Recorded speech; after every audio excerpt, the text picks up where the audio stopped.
До этого получить как общую, так и подробную, а главное достоверную информацию о многих музыкальных коллективах Республики Абхазия, об известных абхазских музыкантах или же значимых памятниках нашей страны в интернет-пространстве было просто невозможно. О том, что в интернет-энциклопедии такие важные материалы отсутствуют, редактор русской версии Википедии Наталья Сенаторова узнала совершенно случайно. Занимаясь поиском материалов о классической музыке, девушка решила прочитать и про абхазскую. Санкт-Петербургская филармония инициировала конкурс по написанию и доработке статей о классической музыке, и 3 апреля 2021 года он начался. Закончится он как раз 20 мая. Волей судеб я на отдыхе была в Абхазии и решила поучаствовать в этом конкурсе, даже посмотреть вообще, есть ли что-нибудь в этой области на территории, да, на просторах русскоязычной Википедии.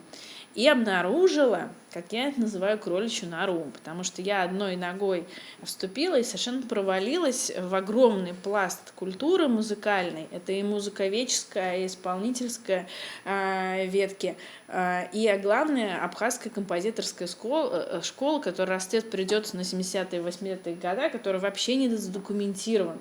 Меня это поразило, я подумала, может быть, нет литературы, и когда я первые какие-то свои изыскания сделала, обнаружила, что огромный пласт музыковедческой литературы, по которому пиши и не хочу, то есть вот у тебя все есть, уже все описано.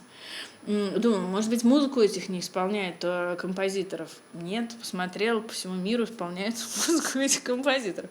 Чем больше я туда проникала, тем больше я понимаю, что это прям великие, живущие сейчас, здесь и сейчас, и люди, которые только восхищение, какое-то умиление, восторг может вызывать. Также не увенчались успехом поиски информации о музыкальных абхазских инструментах в интернет-энциклопедии. Тогда редактор русской версии Википедии решила заняться абхазским материалом, однако сделать это в Москве оказалось практически невозможным. Я потихоньку начала писать, а потом я поняла, что писать, наверное, лучше и интереснее, и более правильно, честнее писать на месте. И если у меня будет возможность каким-то образом с этими людьми проконтактировать, уточнить какие-то вехи в их биографии, то я лучше сделаю это здесь на месте. Поиск информации уже в Абхазии, как отмечает Наталья, оказался не таким уж простым. Материалы, к примеру, об известных абхазских музыкантах и эстрадных артистах, многих из которых уже нет в живых, собирались по крупицам. Это сбор информации через родственников, поиски каких-либо упоминаний в интернете и литературе. Одной из самых запоминающихся работ, как рассказывает Наталья, стал поиск материалов про известного абхазского композитора Петра Петрова. Мне очень посчастливилось, я благодарна судьбе бесконечно, что я застала. Я вот такой помню момент, я иду, ищу это музыкальное училище, прохожу вот через эту рощицу, по ступенькам иду, это здание модерна, захожу в холл, лестница это прекрасная, и сверху на меня смотрит мужчина. Я говорю, я вот ищу Петрова Петра Дмитриевича, он улыбается мне, я к нему подхожу, у меня прям трепет такой, то есть я понимаю масштаб личности, вот, а это простой, скромный преподаватель в Сухумском училище. Я думаю, что ученики сейчас его сейчас вот прочтут, кто он. А так они думали, что вот какой-то пожилой мужчина преподает теоретические им дисциплины, и, наверное, вот он тут всю жизнь провел, и какой-то, наверное, грустная у него жизнь была. У него была не грустная жизнь, он написал 12 симфоний, так, между прочим, огромное количество произведений от джазовых до струнных оркестров. Больших причем, то есть у него произведения для большого, есть вот как раз 12 симфоний для большого симфонического оркестра до 90 человек. То есть он сочинял такую мощь, это мощь. Так вот, он стоит на этой лестнице. Я к нему подхожу и не знаю, как обратиться, потому что я искренне понимаю, что вот это живой классик передо мной стоит. А он скромен и не понимает, что я ему говорю, что я приехала из Москвы писать его биографию.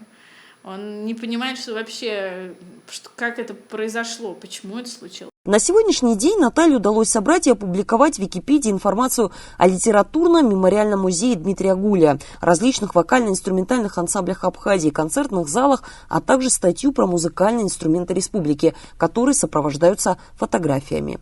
Вот, например, не было вокально-инструментального ансамбля «Рица», 9 мая он появился, эта статья появилась. Да? Если мы сейчас вернемся чуть-чуть, начала я с концертного зала Пицундовского храма, потому что я вообще была, я не могла понять, а как так-то? Это примерно так же, что не было статьи про Анну Ахматову и, я не знаю, там, Андрея Битвы. И я смотрю, что там уникальный орган, да, что сама концертная площадка долго существует. Про храм есть статья. Самое поразительное, что в статье о храме ничего не было о концертной деятельности в этом храме. То есть мы можем сейчас открыть, посмотреть.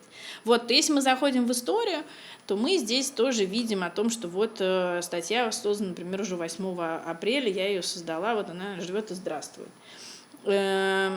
И здесь у нас в этой номинации у нас получается Государственный заслуженный ансамбль народной песни и танца Республики Абхазия, потом Государственная хоровая капелла.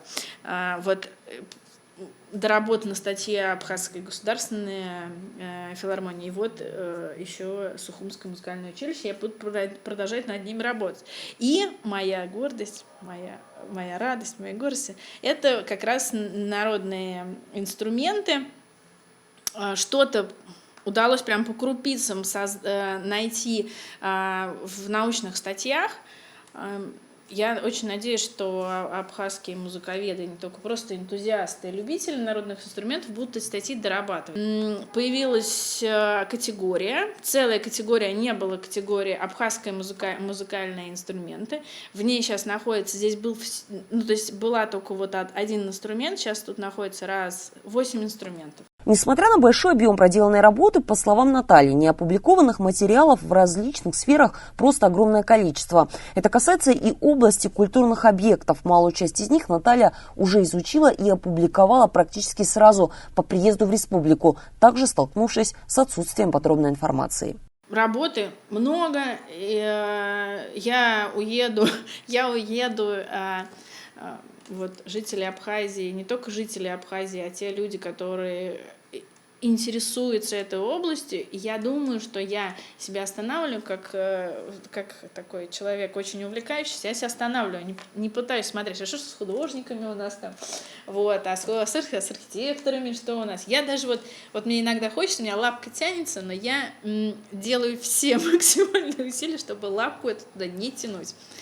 Я думаю, что поэзия, живопись, вообще этот весь пласт культуры, причем не только культуры. Я думаю, что мозаичная школа, архитектура советского модернизма, каждое здание достойно описания, и причем я уверена, что есть источники. Работа по обновлению информации про Абхазию в Википедии, как отмечает Наталья, требует много сил, времени и, безусловно, работы не одного человека. Именно такой труд позволит не просто сохранить свою историю, но и рассказать ее всему миру, убеждена Наталья Сенаторова, которая также выражает надежду на то, что после ее отъезда эта работа будет продолжена, но уже силами местных жителей. Виола Парганджа, Сысрыква Гухава, Абаза ТВ.